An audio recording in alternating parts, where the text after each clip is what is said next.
Perkenalkan, nama saya adalah Destri Ledistianzai. Di sini saya akan menceritakan legenda cinta dari Laila dan Majnun. Cerita ini sangat populer di Timur Tengah dan Asia Tengah. Cerita ini juga memiliki kesamaan dari cerita Romeo dan Julia. Cerita ini terbit pada abad ke-12, sedangkan cerita yang memiliki kesamaan dengannya, Romeo dan Julia, terbit pada abad ke-16. Cerita Laila dan Majnun ini dikisahkan dari seorang pria yang tinggal di tanah atau di wilayah tanah Arab yang memiliki wajah yang tampan bernama Kais. Dan di kampung halamannya tersebut ada seorang perempuan cantik yang diidam-idamkan para pria yang bernama Laila. Di masa kecil mereka berdua ini, mereka sering bermain bersama hingga bersekolah bersama. Hingga tumbuhlah di masa remaja, mereka berdua ini saling mencintai. Tapi adat melarang hubungan mereka, hingga mereka menumpahkan rasa cinta mereka melalui syair ketika mereka bertemu diam-diam. Sampai suatu ketika, Kais memutuskan untuk berpergian ke luar negeri untuk menambah-nambah ilmu pengetahuannya. Tetapi sebelum ia berangkat, ia berpamitan kepada wanita yang ia sangat cintai tersebut, yaitu Laila. Sebelum ia pergi, ia memberikan seuntai kalung mutiara terhadap Laila, lalu mengatakan, "Kamu boleh melepaskan mutiara dalam untai ini ketika bulan baru telah tiba." Dengan rasa sedih, kecewa, Laila pun mengangguk untuk menyetujui apa yang dikatakan Kais. Beberapa saat berlalu, Laila menjadi wanita yang sangat pendiam dan lebih menyukai mengurung diri di rumah. Sampai suatu ketika, ayahnya Laila mendatangkan seorang tamu, pria tampan dan kaya raya yang bernama Sa'd bin Munif. Ketika bin Munif pertama kali melihat Laila, ia langsung jatuh cinta, lalu melamar Laila di depan ayahnya dengan uang 1000 dinar. Tanpa aba-aba pun, ayahnya yang sangat tergiur dengan uang tersebut, ia pun langsung menerima tanpa persetujuan Laila.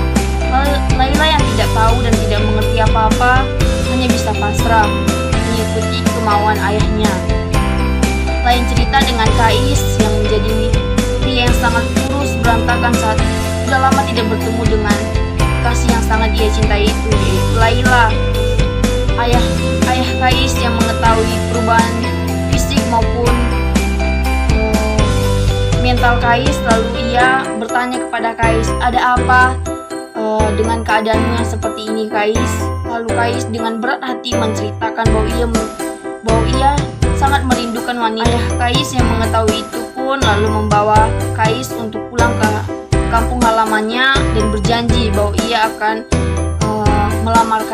melamar Laila demi Kais. Sesampainya Kais dan ayahnya ke kampung halamannya, mereka mendengar kabar bahwa Laila telah dilamar oleh bin Munif, pria kaya dan tampan itu. Hati Kais benar-benar kacau dan sakit saat mendengar berita tersebut. Tetapi ayahnya Kais tidak mau menyerah.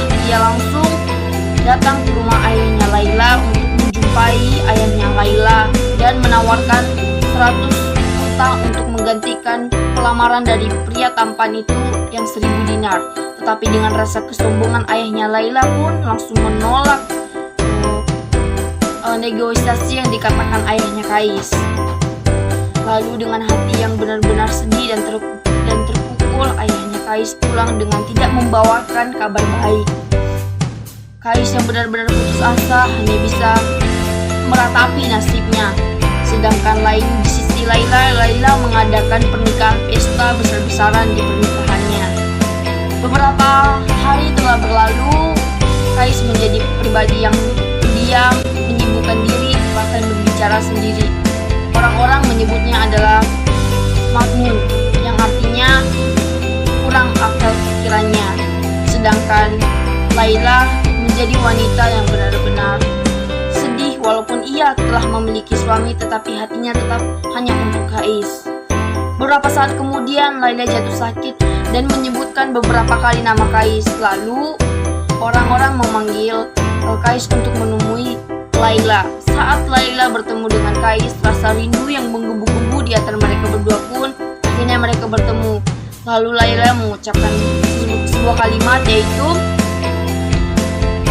"Kita akan menjadi pasangan kekasih ketika sampainya di akhirat nanti." Setelah mengatakan itu, akhirnya Laila meninggal dunia. Baru senang sebentar, Kais lagi-lagi merasakan hidupnya tidak ada artinya lagi karena telah perginya seseorang yang sangat ia cintai, yaitu Laila. Ia hanya menangis, meratapi di depan pusara tempat Laila tidur untuk selamanya. Sampai akhirnya Kais meninggal dunia dan wafatnya